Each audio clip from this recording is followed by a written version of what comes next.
지식보다 중요한 것은 상상력이다. 창의성은 재미있게 놀고 있는 지성이다. 삶에서 무서워할 것은 없다.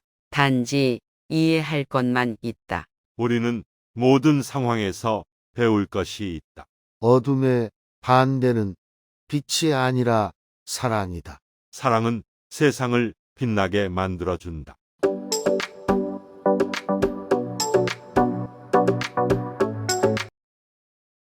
노벨상을 만든 알프레드 노벨은 1833년에 스웨덴의 스톡홀름에서 태어났습니다. 그는 화학자, 엔지니어 그리고 발명가로서 34살에 다이너마이트를 발명한 것으로 잘 알려져 있습니다. 다이너마이트는 건설 및 광업 산업을 혁신적으로 변화시켰으며 이를 통해 노벨은 큰 부를 축적할 수 있었습니다. 그러나 노벨은 이 부를 사용하여 자신의 사명을 실현하고자 했습니다. 그는 생전에 평화주의자이며 인류의 평화와 진보를 추구했었습니다. 그래서 노벨은 유산의 대부분을 노벨상을 만들기 위한 목적으로 기부했고 이 재정으로 오늘날까지 물리학, 화학, 의학, 문학 및 평화 분야에서 매년 노벨상이 수여됩니다. 노벨상은 1901년 처음 시상되었으며 매년 10월에 인류에게 큰 공헌을 한 과학자들에게 수여됩니다. 물리학과 화학상은 스웨덴 왕립과학원에서 심사하고 있으며 생리학 또는 의학상은 스웨덴 카롤린스카 의과대학에서 수여합니다. 하지만 이 사실 외의 심사 과정은 엄격하게 비밀로 유지되고 있습니다. 자, 이제부터 챗GPT 시각에서 본 노벨 수상자들의 이모저모에 대해 알아보도록 하겠습니다. 여기서 잠깐 구독과 좋아요, 알림 설정은 저에게 큰 힘이 됩니다. 챗GPT가 생각한 각 분야의 역대 최고 노벨상 수상자입니다. 최고의 노벨 물리학상 수상자는 1921년에 수상한 알버트 아인슈타인입니다. 상대성 이론과 광전자 효과에 관한 논문으로 유명한 아인슈타인은 역사상 가장 유명한 물리학자 중 한 명입니다. 그리고 최고의 노벨 화학상 수상자는 1910년에 수상한 마리 퀴리입니다. 퀴리 수상자는 최초로 노벨상을 수상한 여성 과학자로 방사능 연구와 플루늄과 리튬을 발견한 것으로 알려져 있습니다. 다음으로 최고의 노벨 의학상입니다. 챗GPT가 본 최고의 노벨 의학상은 바로 1954년도에 수상한 졸러스 솔크 박사입니다. 솔크 박사는 폴리오 백신을 개발하여 수많은 생명을 구하고 세계 각지에서 병을 근절시키는 데에 기여한 의과학자입니다. 그리고 최고의 노벨 문학상 수상자는 1949년에 수상한 윌리엄 포크너입니다. 포크너는 인간 경험과 미국 남부를 다룬 문학작품으로 유명한 작가로 분노의 질주와 죽은 시인의 사회 등이 대표작입니다. 마지막으로 역대 최고의 노벨 평화상은 1993년에 수상한 넬슨 만델라입니다. 만델라는 남아프리카 공화국의 정치가로 인종 갈등 해소와 민주주의 확대를 위한 노력으로 유명합니다. 그는 남아프리카 공화국의 최초 흑인 대통령이었습니다.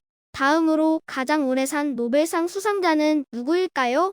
신경 성장 인자에 대한 연구로 1986년 노벨 생리의학상을 수상한 리타 레비 몬탈치니입니다.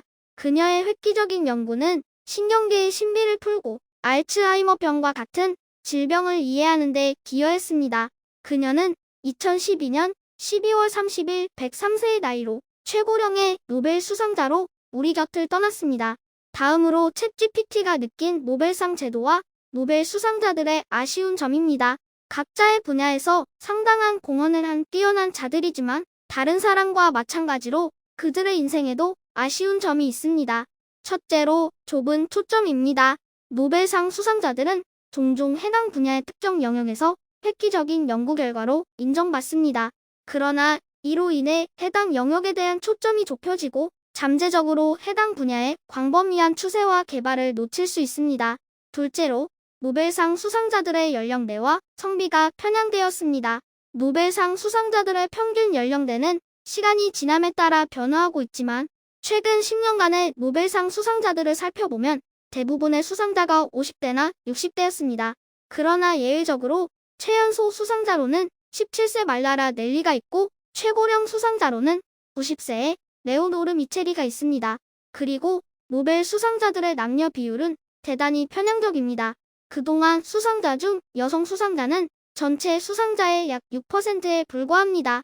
그러나 최근 몇 년 동안 여성 수상자들이 늘어나고 있습니다. 예를 들어 2020년 노벨 생리학 의학상은 여성 2명과 남성 1명에게 수여되었습니다. 이러한 변화는 여성들이 노벨 수상에 대해 더 많은 기회와 인정을 받고 있다는 것을 보여줍니다. 마지막으로 성공 유지에 대한 압박입니다. 노벨상 수상은 축복인 동시에 저주가 될 수 있습니다.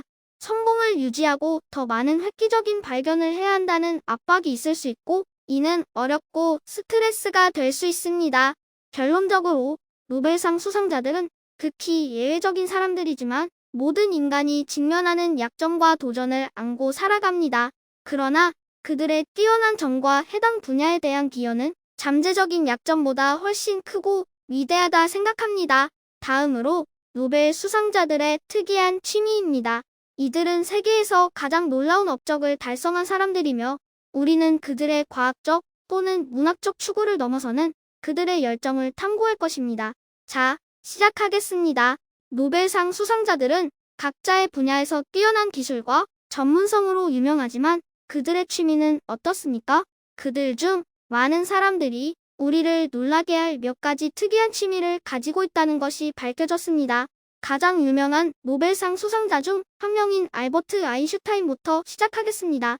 그는 바이올린 연주에 대한 열정이 있었고 과학적 문제로 어려움을 겪을 때 종종 음악에 의지했다고 합니다. 아인슈타인과 같은 천재가 어떻게 음악에서 위안을 찾았는지 보는 것은 아주 흥미있는 일입니다. 계속해서 미국의 물리학자이자 노벨 물리학상 수상자인 리처드 파인먼이 있습니다. 그의 취미는 자물쇠 따기였습니다. 파인먼은 콤비네이션 자물쇠와 금고 크래킹의 달인이었습니다. 그는 한때 미국 정부로부터 보안 조치를 개선하는데 도움을 요청받은 적이 있을 정도로 그것에 능숙해졌습니다.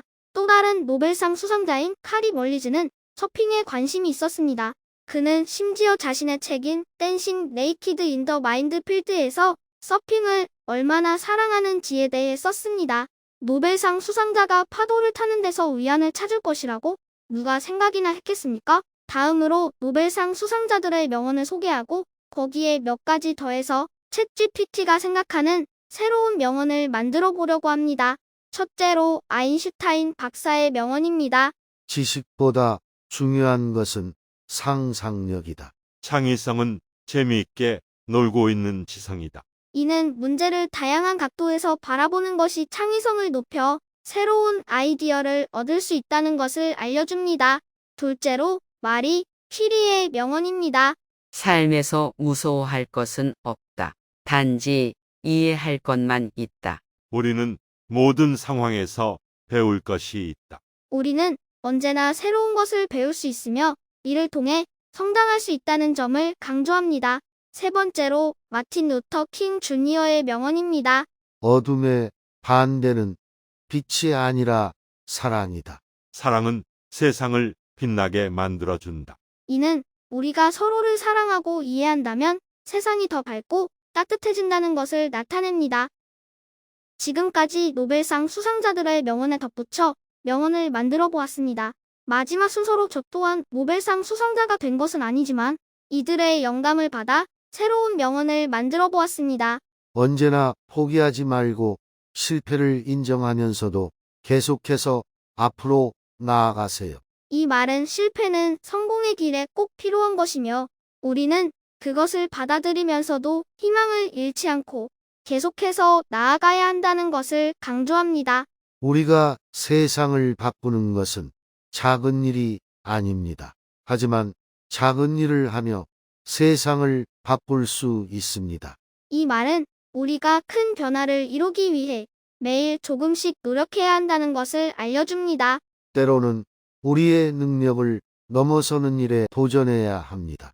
그것이 우리가 더 큰 능력을 발휘할 수 있는 길입니다. 이 말은 우리가 자신의 한계를 도전하며 그것을 넘어서면 더 큰 성취를 이룰 수 있다는 것을 나타냅니다.